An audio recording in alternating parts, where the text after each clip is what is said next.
Is Prince Harry right that there is some form of racism over the criticism of Meghan Markle? 0344 499 1000 is my number. 0344 499 1000. But look, I have very strong views on this because I report on everyone. I have done for some years, and I would say that when it comes to criticism of members of the royal family, that I have been absolutely fair. I've criticised all of them. But Prince Harry this week moved to make any type of criticism of what I would describe as the highly controversial House of Sussex immune from future attacks by the media. So as part of his wife Meghan's ill-advised and highly political guest edit of Vogue's September issue, the Duke promoted this idea of so-called unconscious bias leading to racism, even if someone doesn't consider themselves to be racist. His point was very clear, and it provided catnip to all of those horrible people in the awful online Sussex squad. They are fans of Prince Harry and Meghan, who have spent the past 2 years attempting to drown out critical coverage of the couple by making outlandish, offensive and totally unfair calls of racism, belittling people who are actually suffering from that type of discrimination. Now, I can tell you, because I report a lot on the royal family, Harry has been bristling about even the smallest criticism of him for some years now. And actually, he has the thinnest skin of any member of the royal family. So unlike Meghan, because she swears that she actually doesn't even read her own press, my royal sources tell me that Harry reads everything, and he often stews over the most minor of slights. So he'll sit in that publicly funded mansion, because remember, it's not a cottage, it's a £2.4 million mansion refurbished by us on taxpayers' money, and he'll watch the TV coverage and he'll flick through the newspapers and look at all of those articles online about him while cursing his staff. And obviously, it's so much easier for them to blame anything uncomfortable on racism, rather than actually address the fact that much of the negativity towards the couple is coming from within the royal family. The royal family and staff of the royal family are the ones that are very often leaking these stories to the press. And to call the outrage over Meghan's guest edit in any way racist is entirely missing the point. The reason that it's had so much criticism and so much coverage is simply because of how controversial it is. So it's dominated by politics and dominated by sensitive social issues. Meghan, and I said that this week, appears to be using the magazine to lay out a future woke political manifesto.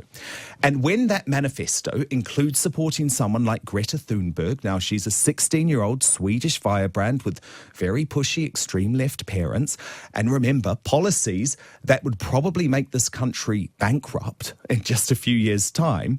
If she's going to support someone like that, then some examination and critical analysis is required.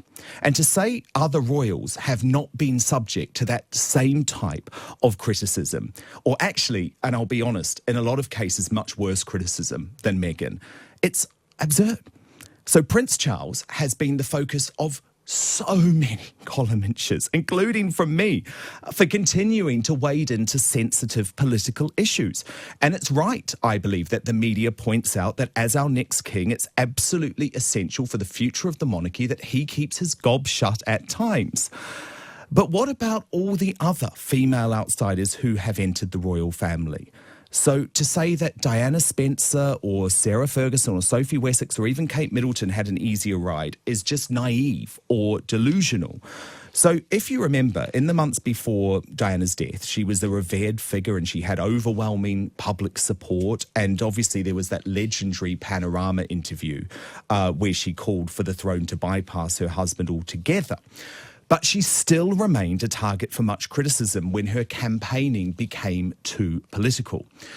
And I was looking back at this week, and it's sometimes hard to recall this because of what happened in that terrible week in 1997.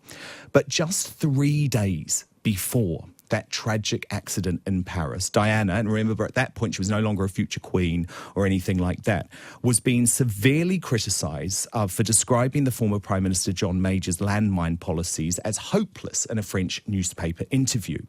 But she was totally aware that she needed to stay out of politics, and she denied ever making that quote. And in fact, her office actually released a statement, and I went back and found that statement this week. And it was a statement from Kensington Palace that said of Diana that her stance on the question of landmines had been apolitical throughout, and her concerns are exclusively humanitarian. So Princess Diana knew it was essential, even as a former member of the royal family, to stay out of politics. Now, Fergie, think about all of the criticism that she's had post-divorce. She actually became a figure of derision for doing those Weight Watchers ads and appearing on TV shows like Friends. Sophie, Wessex, she was forced to give up that very unrealistic dream she had of continuing her PR career after marrying Prince Edward. And what about Camilla? Come on. How negative has the press been about her? Even Kate Middleton, who most people say received an easy ride from the press. You're wrong. She was called Weighty Katie for years. And no one suggested, even for a single second, that any of the coverage around those events was racist in any way. So it should be remembered, it really should be remembered, that the vast bulk of Prince Harry's and Meghan's misadventures are being reported that way because they are doing things differently, and they are potentially upsetting members of the royal family who are very, very strong in their belief that the royals must stay out of politics. But this week, right, commentators and royal reporters, and actually even balanced TV stars like Eamon Holmes, who's obviously the host of this show Monday to Thursday, and he was just raising genuine questions on the This Morning show on ITV. And we've been branded racist by total non-entity correspondents or Twitter trolls who are essentially left-wing commentators. And I just think that's shameful. And actually, as for the MP David Lammy, who decided to use the criticism to accuse the UK of being, wait for it, this is the quote, shamelessly full of racist tropes. Well, that is disgusting.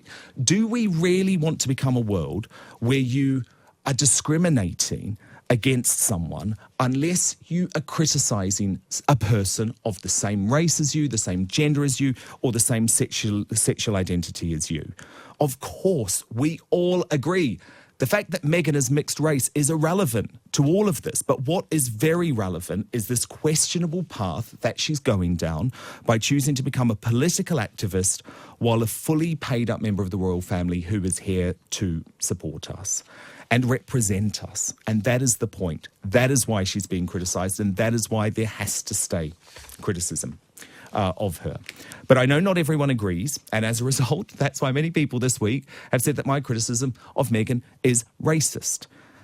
So to debate that, I'm joined now by Harriet Hall, who is the lifestyle editor at The Independent and a supporter of Meghan Markle, and Tom Slater, the deputy editor of Spiked Online. So Harriet, you have been offended of the coverage this week of Meghan's guest editor, Vogue magazine, haven't you? Hi, hello, thanks for having me. Yes, I have been actually, and I think you're right. Your point in your introduction that's really important to make is that, no, not everything we say in criticism of a person of colour is inherently racist, of course, and I'm definitely not suggesting that. But there has been a sort of, I believe, a higher level of criticism targeted at Meghan Markle following the Vogue cover, but also in general, that has centred around race and gender. In what way? Well, I mean, I think Danny Baker, for example, is possibly the best example of. He said he didn't even know what Meghan's race was. Okay, I mean, we can, obviously there's always a chance of saying that wasn't intentional, just as Princess Michael of Kent wearing a blackamoor brooch to a Christmas banquet. Meghan's first Christmas banquet wasn't intentional, she claims. The BBC sketch, Meghan Markle's Royal Sparkle, saw Meghan Markle say to Duchess of Cambridge, "Stay the F out of my trailer or I'll cut you, Kate." It was a very sort of coded way of representing a mixed-race woman, an American woman. And again, with Danny Baker, I find it really hard to believe that he had no idea about Meghan's the cultural heritage. I mean, that's been a massive... Well, we have to take his word for it when he says he doesn't. But Harriet, the point is, and the point that I just made, this is not new for a member of the royal family. Look at the treatment that all of these newcomers to the royal family gets. Absolutely. Fergie, Diana, Sophie, and no one was saying it was racist then. So why is it racist when Meghan Markle is getting the same coverage? And it is the same coverage. It's no different to what any of those members of the royal family received. Absolutely, and it's definitely worth mentioning those other people. You will notice that the list of people that have received that high level of criticism are largely women. Obviously, we talked about Prince Charles, but there were kind of very complicated issues around the infidelity. I'm sorry, but again, that's just not true. Prince Andrew has had more negative coverage probably than any member of the royal family, I think quite deservedly. Air Miles Andy, as he's known, his friendship with Jeffrey Epstein. What about Prince Edward? My goodness, he's had acres of negative column inches when he made that decision to let his TV documentary coverage film Prince William at school. Prince Charles has had many front pages about the fact that he's decided to wade into politics. So again, I just disagree with you. I just feel that supporters of Meghan Markle want to turn the criticism of her into an issue of race and sex rather than looking at the facts. I think it's a lot about language that's used in the criticism. So that's not to say that those other people that you've mentioned haven't been criticised heavily. I think when you're in the public eye, and especially when you're a royal and you are responsible for, taxpayers' money, and the people are funding the royal family, so they expect a higher level from them. But looking at the language, the way that the coverage is written, is spoken about, and I'm not just talking about in the media or newspapers. I'm talking about on Twitter. There has been an absolute barrage of unquestionably racist tweets mentioning Meghan. Now, of course, there is a whole dark world of Twitter that we don't even want to go into. There is, because I think Twitter has to be ignored, because actually if you look at the types of tweets that have been directed at someone like me or Sarah Vine this week, then actually it's far more despicable, a lot of the stuff coming from supporters of Meghan Markle. Look, just before I bring Tom and Harriet, do you believe, Harriet, that our royal family should stay out of politics?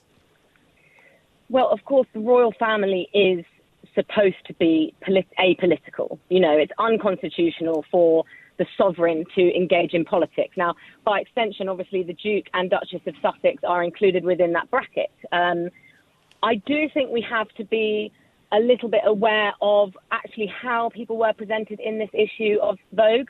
For example, obviously, we know that Meghan Markle did an interview with Michelle Obama, but not once was any sort of democratic policy mentioned. Trump wasn't mentioned. It was about girls' education. It was about being a mother. But out of the 15 women that she picked, just very interesting that not one of them has any connection to anything other than left-wing political parties. No centrist parties, no right-wing parties. But given you've mentioned that interview of Michelle Obama, I want to bring Tom Slater in here, who's the deputy editor of Spiked Online, because I love something you tweeted this week, Tom, when you were having a look through Meghan Markle's Vogue edition, and you said it was a spectacular fail of rich person self-awareness, and you pointed to this particular quote from Meghan Markle when introducing her interview with Michelle Obama. And Meghan Markle writes, or Meghan the Duchess of Sussex writes, like a beautiful meal, the first bite sets the tone and the final spoonful leaves you smiling. And sometimes, if you're dining under the direction of a forward-thinking chef, even inspired.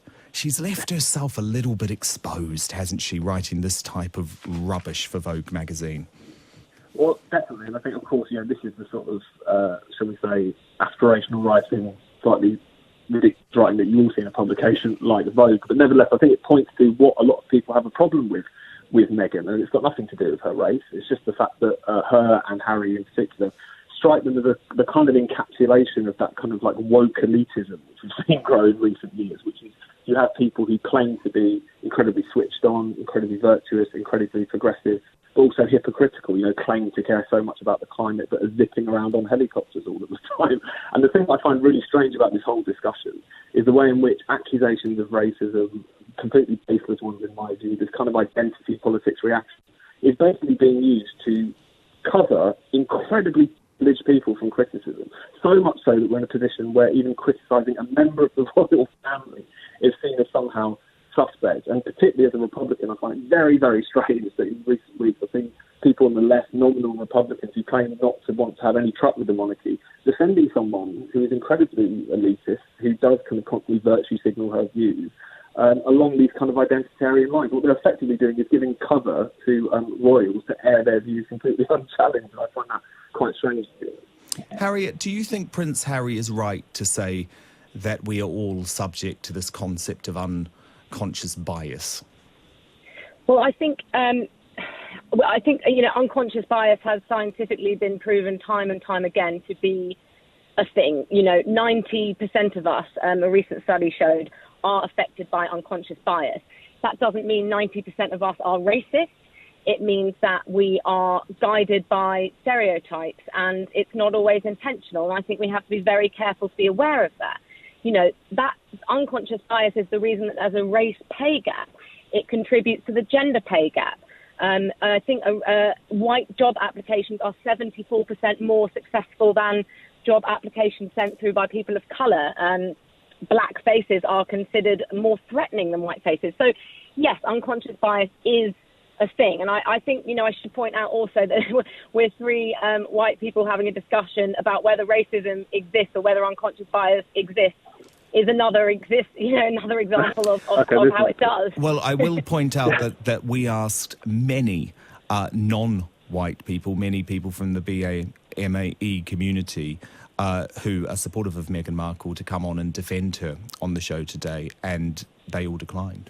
That's what it comes down to. Okay. Well, I think the other point that Tom makes that's quite interesting is about this idea of virtue signalling, and I think there's been a lot of the criticism around Meghan Markle's guest editorship of Vogue has been around virtue signalling. Well, virtue signalling obviously suggests somebody expressing virtue but not acting upon it. But I think, in fairness to Meghan, she has acted upon it.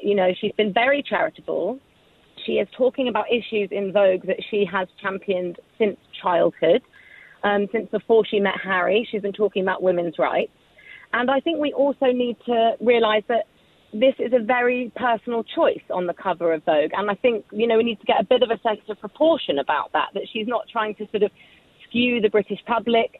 She decided instead of going on the cover that she would take a back seat visually, instead of being a sort of a passive royal appearing on the cover, as many royals have, and instead to champion other women, women talking about body positivity, female empowerment, mental health, disability, transgender rights, climate change. That's such an admirable thing in my eyes, that she's put this range of women on the cover of Vogue, a magazine that has historically been criticised for being to sort of white and middle class and for slim, rich women. Well, I'm sorry, so I think, Tom, I'll just I hear your point, Harriet, but Tom, I'll give the final word to you. But one of the things that I was actually most disgusted about with this guest edit is the fact that Meghan Markle did choose to do it in Vogue magazine, which is a magazine for the elite, for the rich, for the skinny, where most outfits in there cost £10,000 and are totally out of reach from ordinary Brits. Even the fact that the magazine costs nearly £5 makes it very clear that only very rich people will be buying it. But this is what I mean by kind of like a spectacular failure of rich person self-awareness, because Meghan and Harry, they do have this reputation for being a little bit snooty, for being a little bit virtue signalling. And even one of the fascinating things in that magazine is the fact that the editor of Vogue referred to Meghan Markle as the greatest force for change. And I just think it's a perfect encapsulation of how topsy-turvy identity politics sometimes makes this discussion, where you've got a member of the royal family, this old feudal throwback, who is suddenly held up as something incredibly progressive just because she mouths the right opinions. And anyone who dares to challenge her elitism is somehow cast as some sort of nasty racist. I think it just shows how kind of topsy-turvy this whole discussion is, that you have someone that privileged who is effectively given the privilege of protection from criticism just for spurious reasons. Absolutely. That's Tom Slater, Deputy Editor of Spiked Online. Before that, Harriet Hall, the lifestyle editor at The Independent, who has written a column supporting Meghan Markle's guest editor of Vogue. I will continue to write what I think about both Meghan and Harry and every member of the royal family. In fact, tomorrow in the Sun newspaper, I'm executive editor, I have a big exclusive story about what Meghan is planning to do next. And let me tell you, it's quite a positive story. And I hope no one will be calling me racist for that.